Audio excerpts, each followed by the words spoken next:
dissolving 1.24 grams of white phosphorus and boiling an average solution in an inert atmosphere gives a gas Q. अब आप ही देखिए, ये question ऐसा है जिसमें बड़े इंटीमेटली आपने गूंथ दिया है, देखने में फिजिकल जैसा लगता है, पर ये क्वेश्चन प्रीडोमिनेंटली ऑर्गेनिक का है। क्या होगा जब P4 के साथ NaOH को बॉइल करेंगे? वो डिस्प्रपोर्शनेट करेगा, बनाएगा NaH2 PO2 और साथ में देगा फॉस्फीन। मैं बार बार चिल्ला चिल्ला के कहता रहा हूं कि ये बहुत ही इंपॉर्टेंट रिएक्शन है, बार बार जेई में आता है। इस बार भी मैंने कहा था उम्मीद है आने की, और आ गया। आप देखें, लेकिन इसमें एक ट्विस्ट जो है, आपको बैलेंस भी करना पड़ेगा और देखना पड़ेगा कितनी फॉस्फीन निकल रही है। आपके पास 1.24 ग्राम्स थे, यानी कि 1.24 अपॉन 31 इंटू 4, यानी 0.01 मोल्स हैं आपके पास किसके? P4 के। अच्छी बात है, उससे फॉस्फीन निकली, ये गैस क्यू है। आखिर क्यों? The amount of copper sulfate in grams required to completely consume the gas Q is, ये बड़ा बेहतरीन क्वेश्चन है। क्यों? अब आप ये देखिए, इन्होंने कुछ रिएक्शंस ऐसे लिए हैं जो पहले कभी इन्होंने रेडॉक्स टाइट्रेशन से इन सब में नहीं लिए थे। H2S की ऑक्सीडेशन से सल्फर बनना, या फॉस्फीन के साथ रिएक्शन कराकर, आप देखें कॉपर सल्फेट से रिएक्शन कराया है। होता क्या है, मैंने कई जगह देखा है, कोचिंग मटेरियल भी इधर फैले रहते हैं, गलत सलत रिएक्शन दे रहते हैं। इसमें Cu3P2 का ब्लैक प्रेसिपिटेट मिलता है। क्या बात कर रहे हो? जी हाँ, ध्यान रखिएगा, अगर यही आर्सीन होती तो रेडॉक्स हो जाता, लेकिन फॉस्फीन इतनी शक्तिशाली रिड्यूसिंग एजेंट नहीं है, और कॉपर आयंस बहुत माइल्ड ऑक्सीडेंट हैं, तो कुछ नहीं होता। फॉस्फीन सिल्वर के साथ Ag3P और कॉपर के साथ Cu3P2 के ब्लैक प्रेसिपिटेट देती है और कंप्लीटली एब्सॉर्ब हो जाती है। ये होगा। अच्छा, तो सिंपल प्रेसिपिटेशन है, ये सिंपल प्रेसिपिटेशन है। रिएक्शन क्या है? फॉस्फीन प्लस कॉपर सल्फेट दे रहा है H2SO4 plus copper phosphide, balance करिए, 3 कॉपर और 2 फास्फोरस। जी हाँ, ऐसा है। तो आप देखें 0.014 मोल्स या 10 मिलीमोल थे आपके पास P4 के। एक P4 से मिलती है एक फॉस्फीन, तो आपके पास 10 मिलीमोल्स थे किसके? फॉस्फीन के। और अगर आपके पास 10 मिलीमोल्स थे फॉस्फीन के, तो बाबू कितना कॉपर सल्फेट चाहिए? आपको 15 मिलीमोल कॉपर सल्फेट चाहिए। और पूछा है amount in grams of copper sulphate. Copper 63 sulphate 96, 63 और 96 कितना होता है? 159। ठीक है ना हमने? हाँ ठीक है। तो 159 इंटू 15, छी कितना है? This is 160 minus 1 into 15 which is 240 और 0 माइनस 15 which is 2385 milligrams या 2.385 grams ऐसा रहा है। तो 2.385 grams of copper sulfate, इसकी आवश्यकता पड़ेगी। जी हाँ, इसकी आवश्यकता पड़ेगी। अच्छा क्वेश्चन है, लेकिन नंबरों से भ्रमित मत हो जाइएगा। ये क्वेश्चन प्रीडोमिनेंटली इनऑर्गेनिक का है। कैलकुलेशन तो मोल की ऑर्गेनिक वालों में भी खूब है, अभी आएंगे देखिएगा। तो अब आता है ऑर्गेनिक का पार्ट। क्वेश्चन नंबर 6 देखिए, कंसिडर द फॉलोइंग रिएक्शन, और रिएक्शन देखने को बोल रहे हैं। आपके पास बेंजीन है, CH2OH है, Br है, रेड फास्फोरस और ब्रोमीन आपस में रिएक्ट करते हैं, बनाते हैं PbR3। PbR3 कैसा है? बड़ा अच्छा है। नहीं अच्छा मतलब क्या है? मतलब वो एक ब्रोमिनेटिंग एजेंट है, वो OH ग्रुप को हटाएगा और Br ग्रुप चिपका देगा। अच्छा, तो क्या बनेगा? तो बच्चा लोग, ये Br तो ऐसे कैसे ही है, एरोमेटिक Br पर कोई असर नहीं पड़ेगा, जो OH है वो Br बन जाएगा। अच्छा, ये R है। जी हाँ, R है। और फिर on estimation of bromine in 1 gram of R, इस R का आप 1 ग्राम यूज कर रहे हैं। अच्छा, बड़े खुशी की बात है।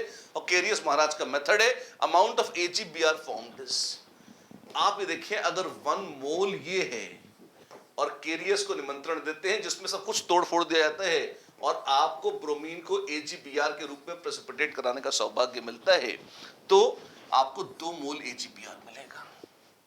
तो तो अब इसके मोल्स निकाल लीजिए, 1 ग्राम में कितने मोल्स हैं, उसके डबल मोल्स होंगे AgBr के, उससे वजन निकाल लीजिए किसका, AgBr का। यही है। सिल्वर 108, ब्रोमीन 80, तो 188। ये गंदी चीज, इसका मोलर मास निकालो फटाफट, कितना आएगा। बेंजीन 78 में से 2 हाइड्रोजन गई, 76, और CH2 ग्रुप 14, 2 Br 160, कितना है, 6 4 10, और अरे वाह 250, क्या वजन है, भगवान ऐसे वजन सबको दे। तो 250 ग्राम्स पर मोल, इतने मोल्स हैं इसके, तो मोल्स ऑफ AgBr है, ये कितना आएगा, या इसको मिलीमोल्स कर लेते हैं, 1000/250, 4 मिलीमोल्स हैं इसके। अगर 4 मिलीमोल्स हैं तो 8 मिलीमोल्स आ गए AgBr के, 8 मिलीमोल्स हैं, इसका मतलब 8 इंटू 188, वाह क्या 8 के ठाठ देखिए। तो Ag 108, और हाँ सही, तो दिस इज 8 8 16 17, 8 8 9, ठीक किया हमने, जी हाँ, नहीं कुछ गड़बड़ करी है। 8 इंटू 188 मल्टीप्लाई ठीक से कर, दिस इज 8 8 64, 64 और 6 70, 8 1 8, ये अब ठीक है ना, इतने मिलीग्राम्स या इतने ग्राम्स, तो 1.504 ग्राम्स, अगर बहुत एक्यूरेट चाहिए नहीं तो 1.5 ग्राम आपके पास वजन आ गया किसका, इसका 1.504 ग्राम्स। Done done. अब आप ये देखिए, कैलकुलेशन कहीं नहीं छोड़ रहे, मतलब IITs को भी इसका अंदाजा है कि बच्चों को क्या बार बार कैलकुलेटर की लत लगी हुई है, तो बच्चे हाथ से कैलकुलेशन करें, इस अभ्यास के लिए ही सही, पर जो भी है ऑर्गेनिक तक में उन्होंने एक भी क्वेश्चन कम से कम सेक्शन 1 में ऐसा नहीं पूछा है जिसमें कैलकुलेशन न करनी हो। आप इसमें देखिए, ऑर्गेनिक का तड़का है, तड़का क्या है, आपने एक रिएक्शन ऑर्गेनिक कर लिया है और केरियस मेथड, तो आपने एक तो वो अल्कोहल्स फिनॉल्स का एक छोटा सा कॉन्सेप्ट लगाया है, फिर carious method practical organic chemistry का, तो 2 चैप्टर तो ऑर्गेनिक के मिक्स करे, और साथ में मोल का तड़का और लगा दिया। हर जगह मोल ही मोल छाया हुआ है, और परसेंटेज यील्ड की बातें खूब जम के कराई हैं। इसी बात पर आइए देखते हैं अगला क्वेश्चन।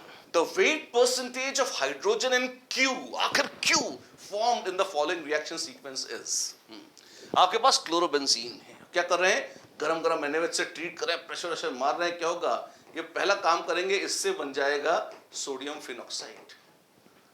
अच्छा, डाउस मेथड, और आप फिनॉल बनाने वाला, तो आप क्लोरोबेंजीन से फिनॉल या उसका सॉल्ट बना लेंगे, फिर concentrated sulphuric acid and then concentrated nitric acid. पहले आप इसमें मामूली H+ डाल के आप चाहें तो फिनॉल बना सकते हैं, बड़े खुशी की बात है।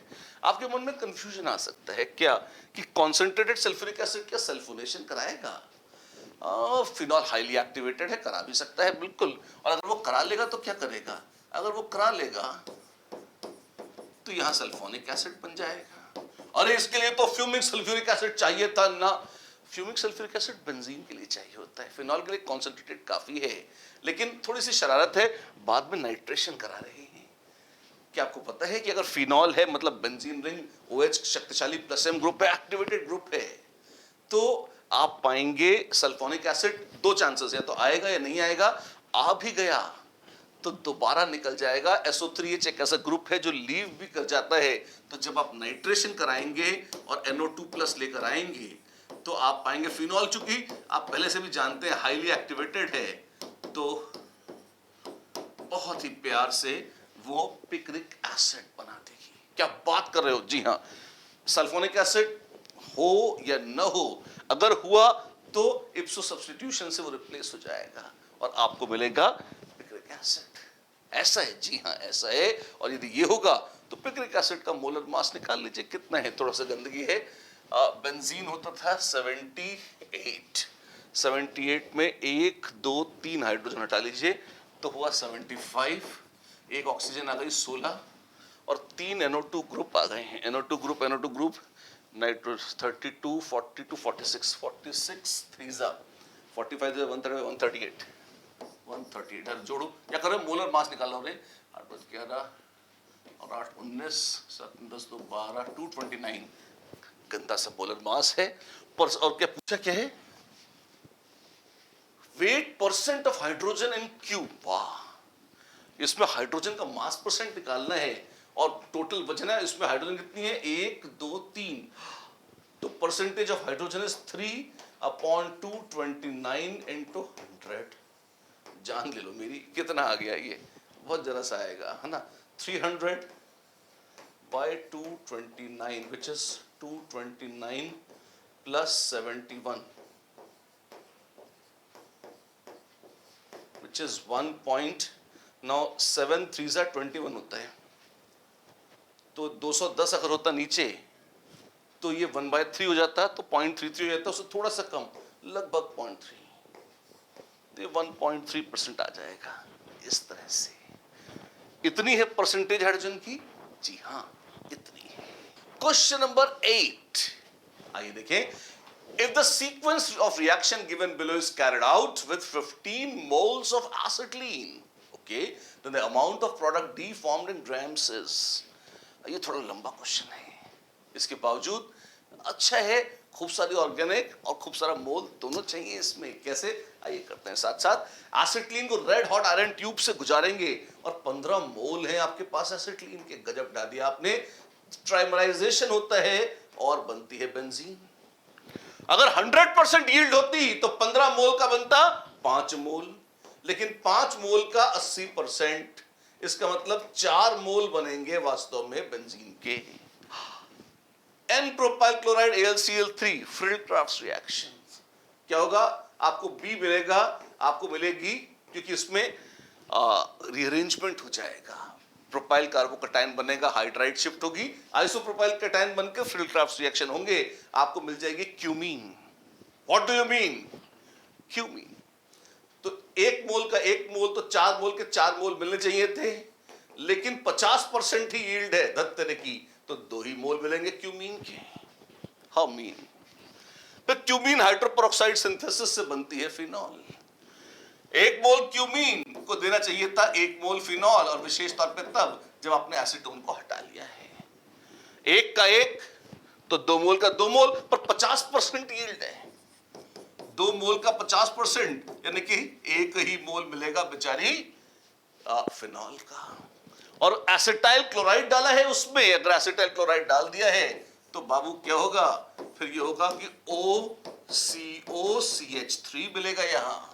अच्छा ऐसा होगा, जी हाँ ऐसा होगा, तो ये तो 100% है, बड़ी अच्छी बात है। ध्यान रखना यहां फ्रिडल ड्राफ्ट नहीं हो रहा, मामूली पिरिडीन सिर्फ HCl हटाएगी और कुछ नहीं करेगी, इतना ही मिलेगा डी के नाम पर। ओके, तो पूछा है mass of the product formed in D in grams, तो मास वजन निकालो इसका, CH3COOH एसिटिक एसिड कितना होता है 60, तो ये होगा एसिटाइल ग्रुप होगा 59, ये पूरा यहां तक का जो ग्रुप है, और बेंजीन 78, तो ये 77, 7 9 16 7 5 136, मोलर मास है 136, 1 मोल है और वजन कितना होगा 136 ग्राम्स।